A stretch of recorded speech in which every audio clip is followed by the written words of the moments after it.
Prix there. Steve Webster and Tony Hewitt could do it, but they've got some really doughty opposition, including number 2, Alain Michel and Jean-Marc Presque, the French pair, who are third in the championship and who won this race in 1978. They've been racing a long, long time. But there is the greatest sidecar driver of all time, or was. We're looking for Rolf Bieland in that distinctive day-glow outfit of his. He's right up at the front of the grid because he is in pole position as they round Melbourne Corner, the hairpin loop on their parade lap, and go up towards Goddard. There he is, the man who is definitely the opposition, 4 times world champion. He won here in 1979 and 1981. The greatest innovator in the history of sidecar racing, largely responsible for this new type of 3-wheel outfit, because you can hardly call them sidecars in the conventional sense of the word. And behind him is Kurt Valtisperg, and the engine is behind the driver, the rider. There is the combination of Steve Webster and Tony Hewitt, the World Championship leaders, who know Donington extremely well, of course. This is their home circuit. They're both Keep Fit fanatics. They are both in superb shape and leading the World Championship, with a chance of increasing that lead here with just a couple of rounds or so to go afterwards. Means that this is a critical race for them. So furthest from the camera, the great Rolf Bieland, then Steve Webster, then Alain Michel, and it's a good start for Webster and for Bieland. Indeed, Steve Webster out-drags the Swiss couple, Bieland and Valtisperg, but Bieland takes the inside line at Redgate, and now they surge on towards the Craner curves. These outfits produce over 140 brake horsepower. They're good for 165 miles an hour. And it's Webster leading, Bieland second, and the crowd roars in the background. There goes Steve Webster past Starkey's Bridge. This is a long, grueling race. It is hot here at Donington, and the tyre wear will be terrific. But these two will know how to control the race if they're in front. Bieland has had all sorts of machine problems and various other problems to put up with this year, but he's right back at the top of his very considerable form. And look at the way the sidecar passengers, on a space about twice the size of a tea tray, lie down, and Bieland goes past on braking to take the lead at the S's from Steve Webster and Tony Hewitt. Bieland looks over his shoulder, over the head of Kurt Valtisperg, and Steve Webster is famous for his aggressive, in the nicest sense of the word, tactics, and he will be fighting back. He's on the Fowler Yamaha. Dennis Trollope, who looks after that side of things, he's got green fingers in engineering terms when it comes to working with 4-cylinder engines, and it's Rolf Steinhausen in third position, the West German there, number 16, ex-world champion, and the man who won the TT as long ago as 1976. But it's Bieland leading Webster. Now watch the way the passengers at some 140 miles an hour go from the right of the outfit on a right-hand bend to the left of the outfit on a left-hand bend. They've just got little handholds, and they get their backsides almost touching the tarmac. There, Valtisperg reaches for the handhold on the right. He and Bieland work beautifully as a team. They've been racing together for years, as of course have Webster and Hewitt, Steinhauser and Hiller, and the pair in fourth position, Egbert Stroyer and Bernd Schneiders, the Dutch couple, have won the British Grand Prix. And well, now you can see, as out of the race has gone René Progerin and Ivan Hunziker. Now you can see what a sidecar outfit looks like when the bodywork is taken off. That's the 4-cylinder engine behind the rider, and I suspect that he's got gear linkage trouble. But anyway, now on lap 2 out of 24, it's Bieland leading, Webster and Hewitt second. Webster looks over his shoulder, he looks back at Steinhausen, And apparently the trouble with Progan's bike was that his front clutch had frozen up solid. And Stroyers is up into third place. This is the man who has won the Sidecar British Grand Prix 4 times. Number 1, there he is. He's in 4th position. He won in 82, 83, 84. There wasn't one in 1985. It had to be cancelled. And he won last year. So there he is, Lucky Stroyer. And he's in 4th position. He needs to get a bit luckier at the moment. Comes from Assen, right up in the north of Holland, which is where they hold the Dutch TT. And Stroyer is now chasing Rolf Steinhausen, the German, number 16, world champion in 1975 and 1976.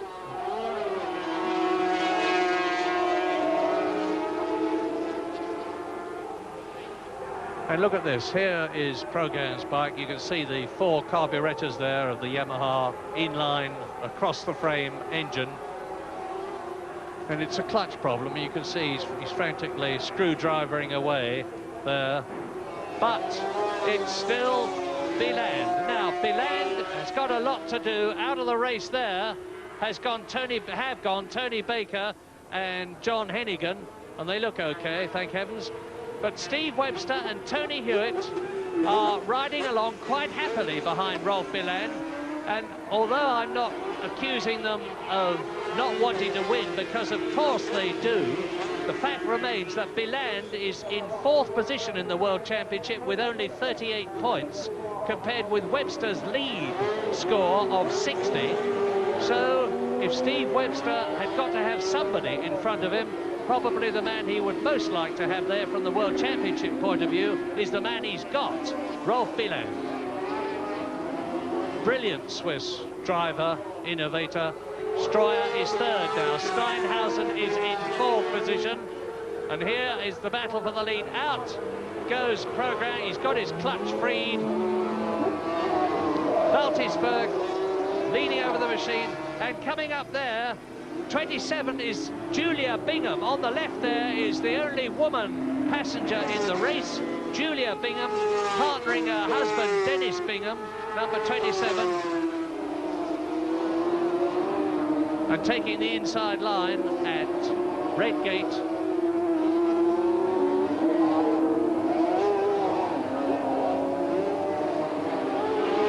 And behind the battle for the lead is this solid stream of sidecars. And look at that, what a marvellous sight. Nearly all of them have got the English fashion of having the machine on the right of the sidecar, and Webster is going for it on lap 4. Steve Webster, with Tony Hewitt alongside him, came out and had a look at the inside as Rolf Biland went into the S's, and now Egbert Stroyer, the Dutchman, with Ben Schneiders, his passenger, is closing up. He's won 4 British Grand Prix. He means to make it 5. He's going up alongside Webster to take 2nd place. He forces the Englishman wide, but Webster holds on and holds the 2nd place. He'll have a job to push Steve Webster out of order, because Steve is a very determined rider. Now, the man who is in the lead is in 4th position in the World Championship. The man who is 2nd leads the World Championship. And in 3rd place, Egbert Stroyer is 2nd in the World Championship. So, apart from Alain Michel, who is trailing along in the background somewhere, as Steve Webster takes the lead. Did you hear the shout there? Because Steve Webster took the lead at Redgate, and the crowd waved the programmes, the crowd shout and cheer, and the English pair are not only in the lead, but pulling away. If Steve Webster wins here today, having already won in Spain and in West Germany, having finished 2nd in Holland and 4th in Austria, having made the fastest lap in West Germany and leading the World Championship with 60 points to Egbert Stroyer's 51, he will indeed be the hero of Donington, and deservedly so. But there's still a long way to go. It is a 24-lap race, and we are now on lap 5.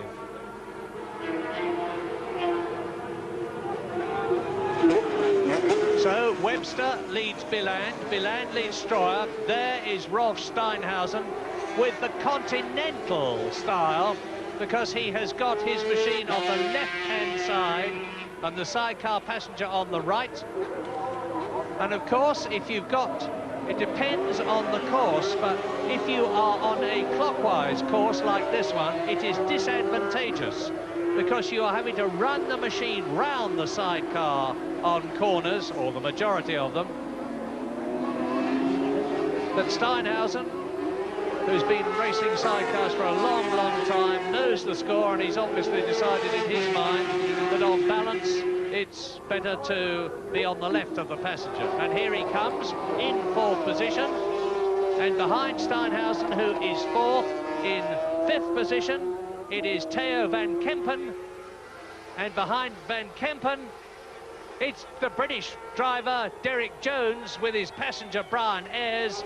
So British drivers and passengers are in the 1st and 6th places. And the leader is Steve Webster. Here he comes towards us. And the lap record at the present moment is held by the hospitalised Derek Bailey with his passenger Brian Nixon. 1 minute 45.6, a speed of 85.22 miles an hour.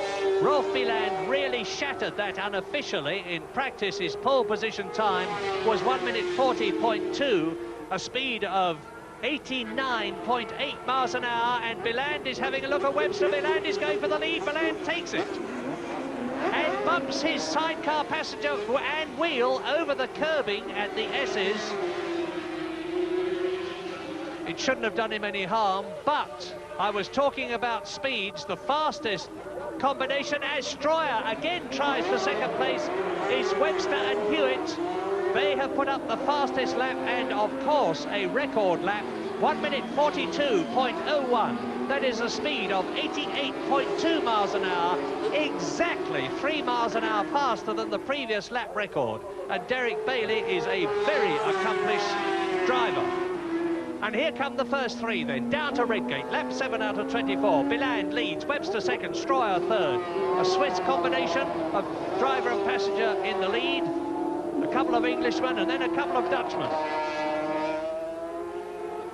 Down, Craner curves, 130, I did say 130 miles an hour to the old hairpin in 3rd gear.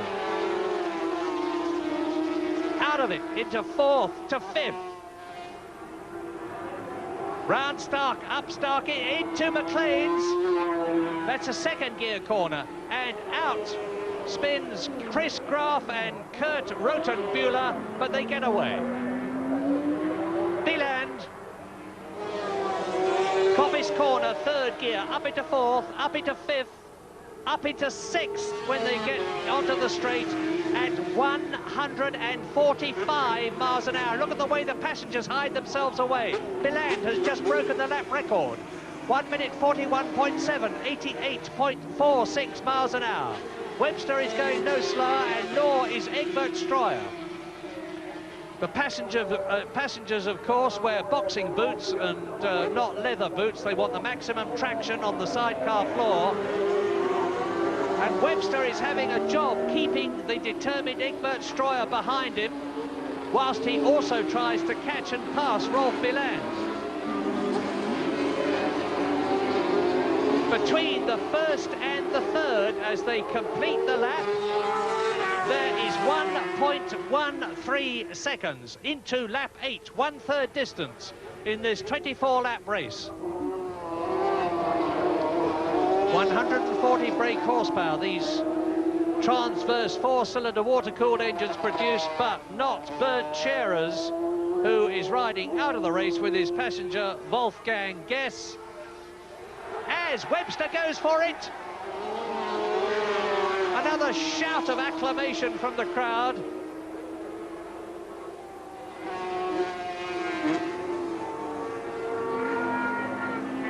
But Steve Webster, thinking about Stroyer behind him as well as Biland in front of him, has got a problem.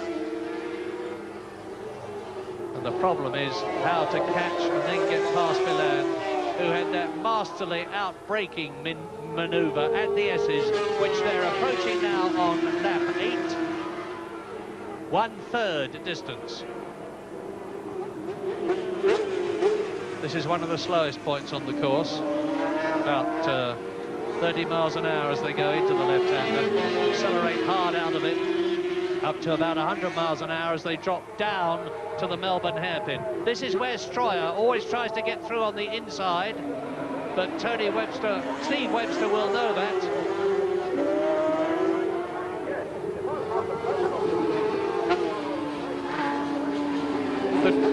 The driver does not sit on the outfit, he kneels on the outfit. His legs are stretched out behind him, and his right foot operates the gear shift and his left foot operates the brake. And Webster is trying for the lead at Redgate, and as you can hear, he has taken it. You don't need to watch the picture, just listen to the sound. And when you hear the crowd roar, that means that Webster and Hewitt are in front again, as they are now on lap 9. Steve Webster has matured enormously in the last year or so with all his Continental Grand Prix experience. He's only been seriously in racing for some 4 years. He is an engineer. His father is an ex-British grass track champion. And so now Webster leads the British Grand Prix at Donington, the first time this sidecar top event has ever been held here, at a worthier venue I cannot imagine. Donington has proved to be an enormous success. It's got the twists and turns and the gradient that a Grand Prix circuit needs. The facilities are magnificent, and the crowd is loving every second of this 5 World Championship race meeting, especially this one with Webster and Hewitt in the lead, who travel the continent in an excellent motorhome in which they transport the outfit as well. And Rolf Biland has lost the lead, and now he has got the problem that Steve Webster had, as all 3 of them come round to complete lap 9. The problem is, number 1 behind them, Egbert Stroyers, the bearded Dutchman, who is snapping at the rear wheel of Biland's outfit, number 8, the Krauser outfit. And it's the same Krauser that sponsors the Krauser 80cc World Championship solo machines.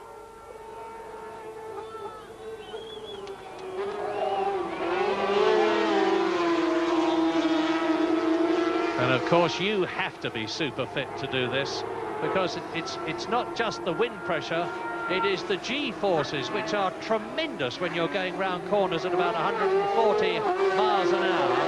And Hewitt is just there, that you're looking at, has just got these handholds. He can brace his leg.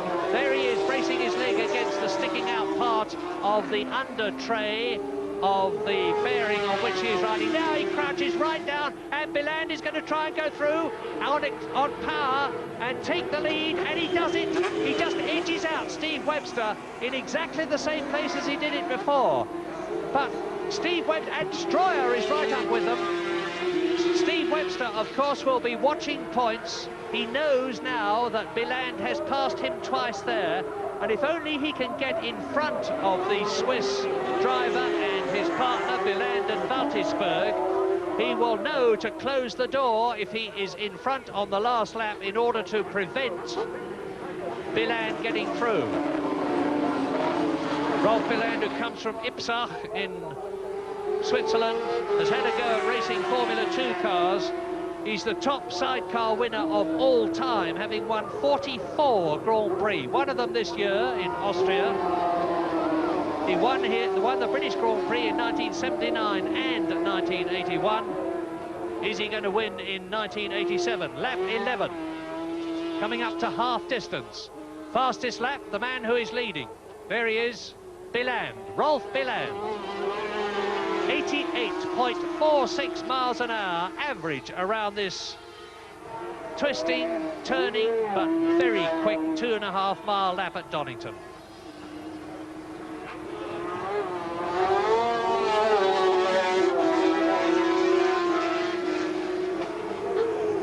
Coppice corner, into the straight. This is where Biland has taken Webster twice, and this is where he's pulling away. He's had a better run out of Coppice. He's got more momentum on, and Webster will have to watch for his second place now, because look how Stroyer is right up with him. Biland is edging away, if you can call two machines' lengths edging away, to Melbourne. Over the crest of the hill and down it. This is where, on this part of the circuit before the war, the German Mercedes and Auto Union cars used to take off at the top of the hill, all four wheels off the ground. This is a new loop, of course, which has been added to Donington in order to make it acceptable in terms of length for Grand Prix racing, and acceptable it is. And Biland is leading now by 0.6 of a second.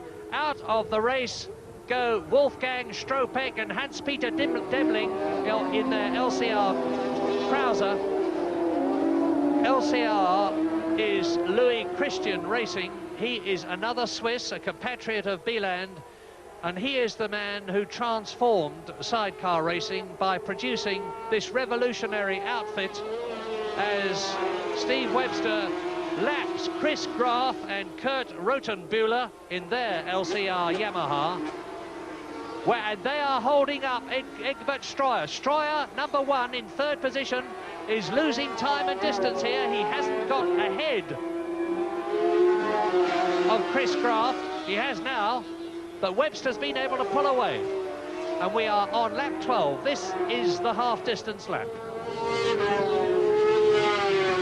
And Biland has been able to take the chance to edge away just a little into the S's.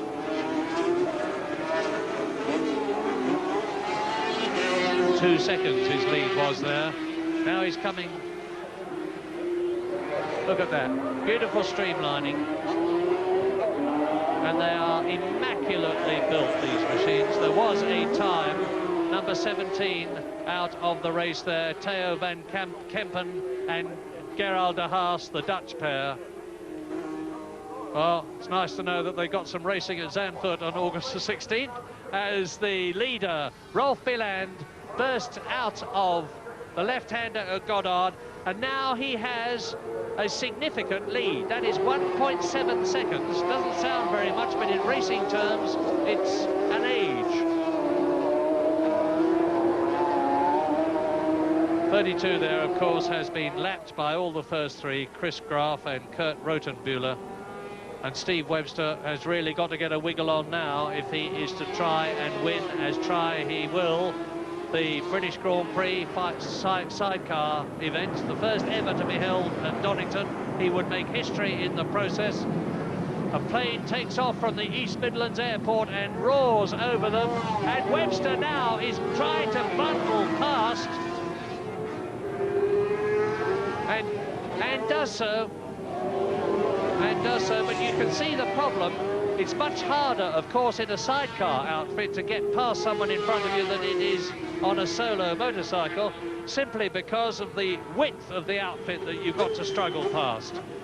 And Biland, Webster, Stroyer has got to lap the tail ender. Stroyer is not getting the luck when it comes to getting past the tail enders and midfield men.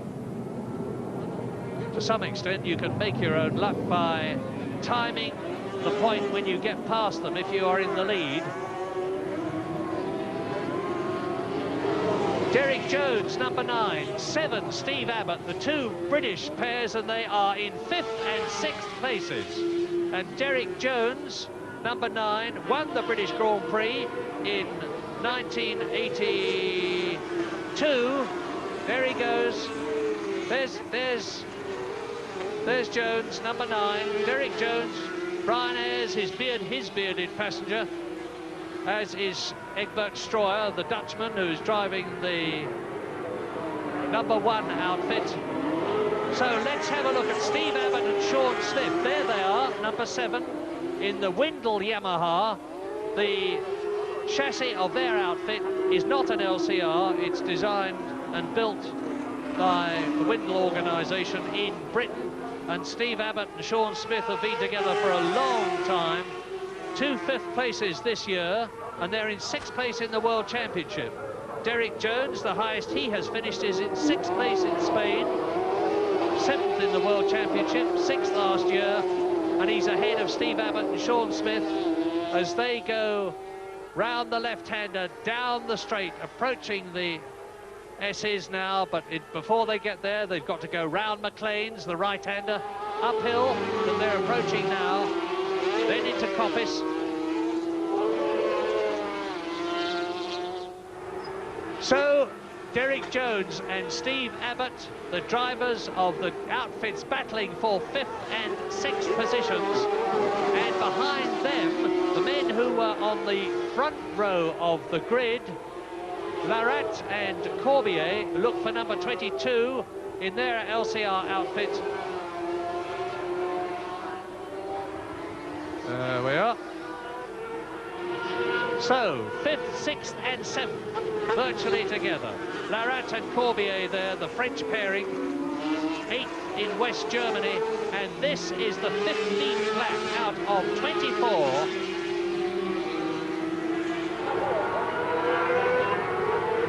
Derek Jones, very lively sense of humour has Derek.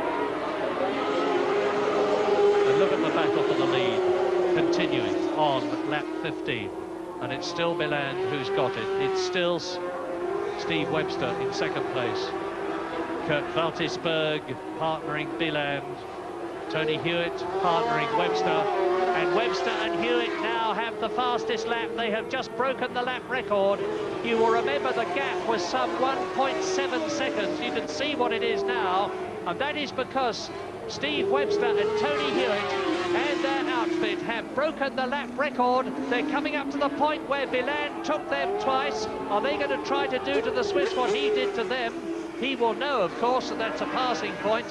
And their new lap record, Webster and Hewitt, 1 minute 41.7, a speed of 88.48 miles an hour in a sidecar outfit, is an astonishing performance, and Webster's going through on the inside and he leads.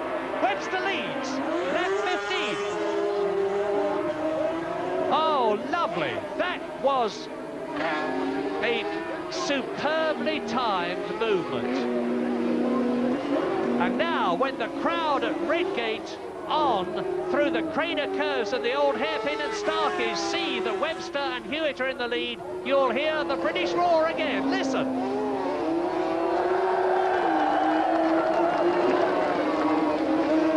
There it is. There they go. I wonder, as I said in the 500cc race about Freddie Spencer, whether Steve Webster has been sandbagging all the time and had got something in reserve and was waiting, watching to take the lead and pull away. He's taken the lead. Now, can he pull away from Rolf Biland? They're coming up now. They've got a couple of men that they've got to lap. They are on lap 16. Which is the 2/3 distance lap in this 24-lap race. And now the pressure is on Steve Webster. He's got to get past the tail enders. He's coming up to try and take Ivan Nigrovsky and Frederic Marnier, and there you see Biland takes the advantage, goes through and takes the lead, and that is the sort of thing that can and does happen when you come up to take tail enders. Webster made the wrong choice, Biland made the right one. But what an absorbing, enthralling British sidecar Grand Prix.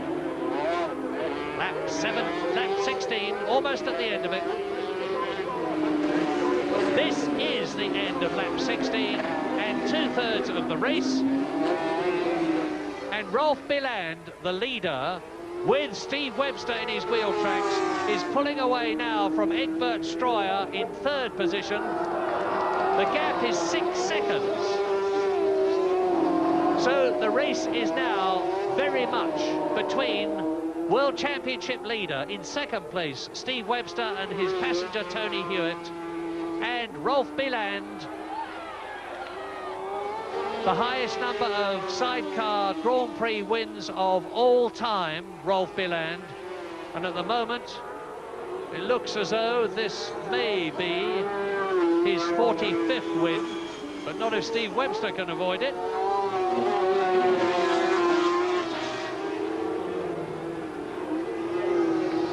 It is quite clear that as far as these two are concerned, the S's at the end of the long straight, which they are approaching now, is the critical point. It's where all the passing has taken place, except when Webster went through at Melbourne, and he tries again at the S's.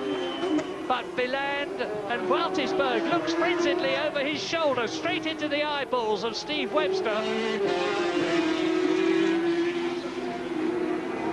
Imagine the confidence that these four men have got in each other. The driver in their passengers, the passengers in their drivers, and all of them in their competition, their rivals, because they are on a knife edge as far as adhesion is concerned. Their slick tyres are slipping and sliding a lot on this surface. And now they are coming up to lap the Dennis Bingham, Julia Bingham outfit. Biland goes through on the inside. Steve Webster's lost a bit of time and distance here. There are no mirrors, of course, for the sidecar driver to look at, as they are in Grand Prix car racing. So a driver can inadvertently and accidentally hold up someone who's desperately trying to get past him, but Steve Webster has got past Dennis Bingham. Now he's got to set about closing the gap between himself and Rolf Biland on lap 18 out of 24. He's done it before. Can he do it again? McLean's third gear, 90 miles an hour, up to fourth, up to fifth, up to the crest at Coppice, and Webster has closed the gap already. Now out of Coppice in third gear, up into fourth, fifth and sixth, 145 miles an hour, under the bridge down to the S's. Webster is not close enough to challenge for the lead here, but he might be on the next lap. The surface was breaking up a bit there yesterday in practice, but it's been fixed and it's withstood all the tearing that it has had from the rear wheels of the solo machines. And did you see the juddering under braking of Biland's LCR Krauser outfit as he goes down to Melbourne hairpin? Up to Goddard, the left-hander, at the end of lap 18.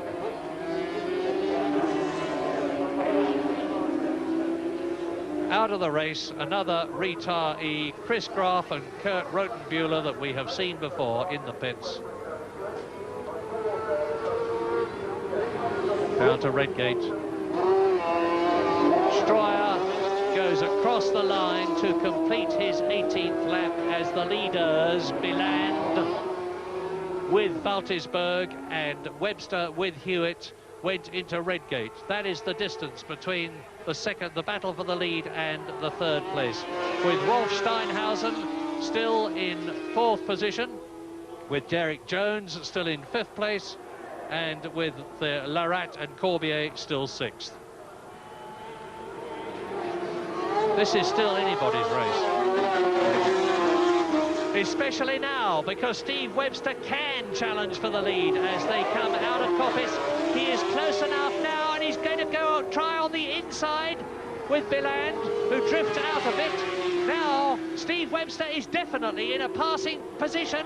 He's alongside Biland, but has to drop back as Biland moves across the track. He's got the racing line. He is in the lead. He takes priority, and he takes advantage of it. Lap 19.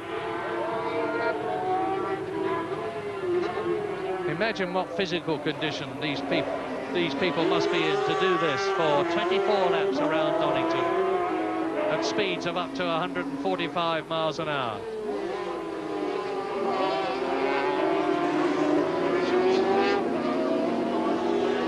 While you are absorbed in this battle for the lead, let me tell you that Egbert Streuer is still in third position, but he's now some 10 seconds behind. Steinhausen is still fourth.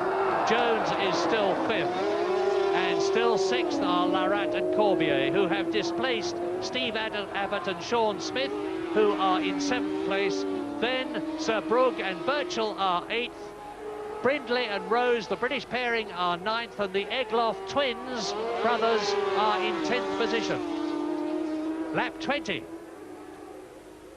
Biland and Webster, undoubtedly the sidecar Grand Prix of 1987 so far. Webster leading the championship, as I said before. Whilst he would love to win the British Grand Prix, his home Grand Prix, if there is anybody he's going to be beaten by, of the top men, he would prefer it to be Rolf Biland rather than Stroyer or Michel. And Alain Michel has not been in the running this race at all, the man who is 3rd in the World Championship. And again, down to the S's. Again, out of it. Again, Biland leads with Webster 2nd. Talking about the driver rather than the driver and the passenger, but of course the passenger is absolutely critical. If he drops out of the outfit, needless to say, the balance is disturbed, quite apart from the rules having been transgressed. And it's the end now of lap 20, so we've got laps 21, 2, 3 and 4 laps to go. The lead changed before as Webster does it again. Listen to the Wembley roar at Donington in the background. Webster picked his moment superbly, dodged out of the slipstream of Rolf Biland's LCR Krauser outfit, and he's really winding it up now. Steve Webster is trying to make a break for it, trying to build a cushion to protect his lead in the closing stages of the sidecar British Grand Prix. He's got the hazard ahead of him, though, that he had before, and which caused him to lose his lead to Rolf Biland. 2 outfits to lap. Biland is right back with him. There's one of them, the outfits that he's got to lap. And you'll be able to see as they come down to the S's what they've got to do. Well, they haven't got to do it this lap. Now, Steve Webster always tends to go a bit wide there and let Biland come up, but not this time. And out of the race, incidentally, have ridden Pascal Larat. There he is, the man who was in 5th position with his passenger Jacques Corbier, has lost that place, and so back into 6th place goes, and there you see Rolf Biland has got a problem. He slows right down. It looks as though he's overcooked.